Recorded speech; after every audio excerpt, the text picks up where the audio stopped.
Podríamos definir la lengua como ese conjunto formado por palabras que usamos para comunicarnos. Esa podría ser una primera definición. Sin embargo, hoy voy a ofreceros una imagen algo más compleja, la lengua como un sistema y las unidades que la componen. Cada lengua se compone de un conjunto de sonidos, signos y palabras, y hablamos de sistema porque existen unas reglas para que todos estos elementos se combinen entre ellos, desde los más pequeños a los de mayor extensión. Vamos a ver hoy cómo se organiza la lengua española. Vamos a establecer la palabra como la unidad central de nuestro sistema. A partir de la palabra podemos situar otras unidades menores y otras unidades mayores. De una manera inconsciente, cada vez que nos comunicamos, ponemos en juego y usamos todas estas unidades.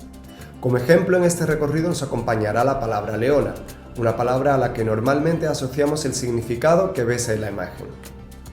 En primer lugar, justo debajo de la palabra, encontramos las unidades morfemas. Los morfemas son las partes en las que se puede dividir una palabra. Una palabra puede tener entre uno o varios morfemas. Por ejemplo, en nuestra palabra leona encontramos dos morfemas. Por un lado, el morfema raíz o lexema, que es la parte de la palabra que contiene el significado que nunca varía. León, animal, felino, mamífero y salvaje. Por otro lado, el morfema que nos aporta un nuevo significado, en este caso sería la letra A, que es un morfema de género, ya que nos aporta un significado extra, que ese felino, mamífero salvaje, tiene una capacidad reproductiva. Si combinamos el mismo lexema, león, pero cambiamos el morfema, vemos que hay un significado que se mantiene siempre, el de animal, mamífero, felino, salvaje, y otro que va cambiando según el morfema que añadamos. Si añadimos a leoncito, significará que ese animal felino salvaje es pequeño. Si añadimos el morfema era, significará que es el lugar donde habita el león. Y si añadimos el morfema ino, nos da la característica del león, convirtiendo la palabra león sustantivo a una palabra adjetivo, leonino. Pues bien, en un nivel aún por debajo de los morfemas encontramos los sonidos. El sonido es la unidad mínima de la lengua y su materia física.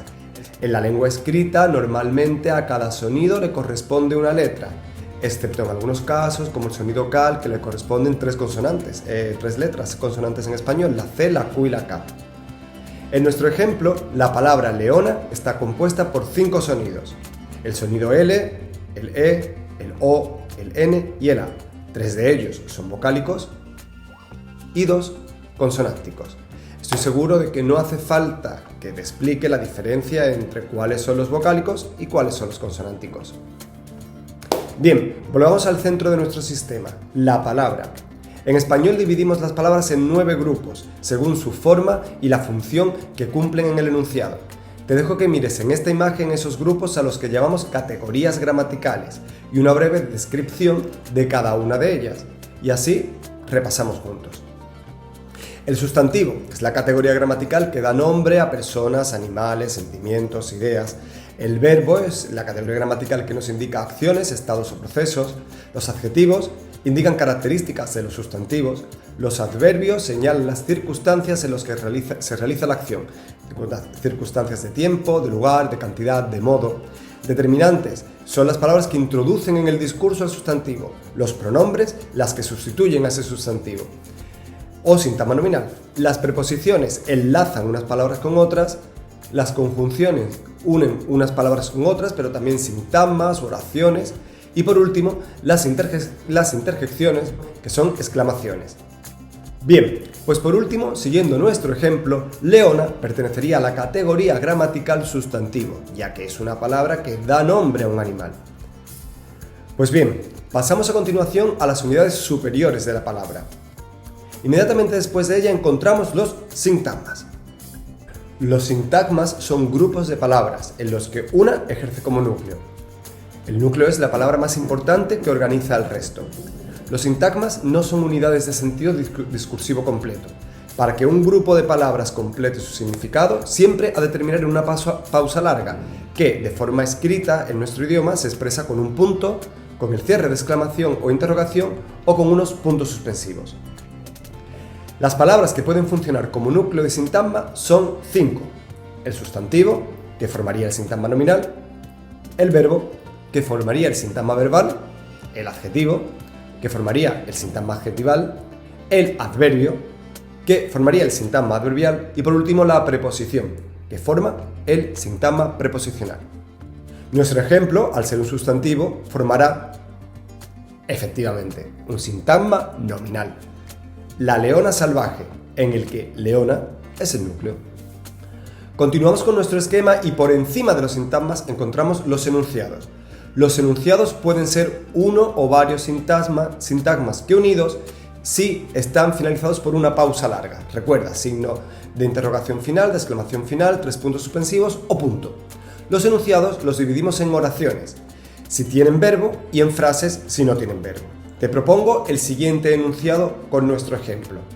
La leona salvaje caza una gacela. ¿Se trata de una oración o de un enunciado?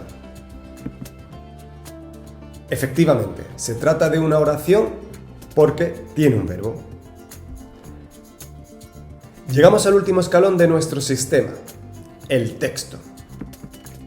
El texto es la unidad máxima de comunicación y suele ser un conjunto de enunciados de extensión variable que pueden ir desde una sola palabra a llenar cientos de páginas. La tipología de los textos son diversas según la intención de la persona que emite el texto y la forma en la que se organizan sus enunciados. Tradicionalmente encontramos los siguientes tipos de texto: el texto narrativo, el texto expositivo, el argumentativo, el dialogado, el descriptivo y el instructivo. Aquí tienes un ejemplo de texto a partir de la palabra que hemos señalado y que nos ha acompañado todo este ejercicio, leona. Te dejo una actividad luego en Classroom, así que luego vuelves sobre este texto, dale al pause y lo lees. A modo de conclusión, me gustaría que recordaras que la lengua es un sistema de comunicación, el que normalmente empleamos para comunicarnos las unas con los otros. Que ese sistema está compuesto de diferentes tipos de unidades, que se organizan de manera jerárquica, desde las más pequeñas y fundamentales, que son los sonidos, hasta las máximas unidades de comunicación, que son los textos. Y por último, que la combinación de las unidades más pequeñas forman las unidades del escalón siguiente.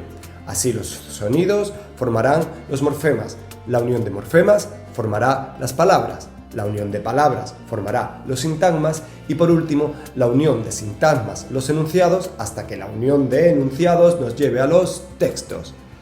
Muchísimas gracias, ponte con las tareas y nos vemos en la siguiente lección.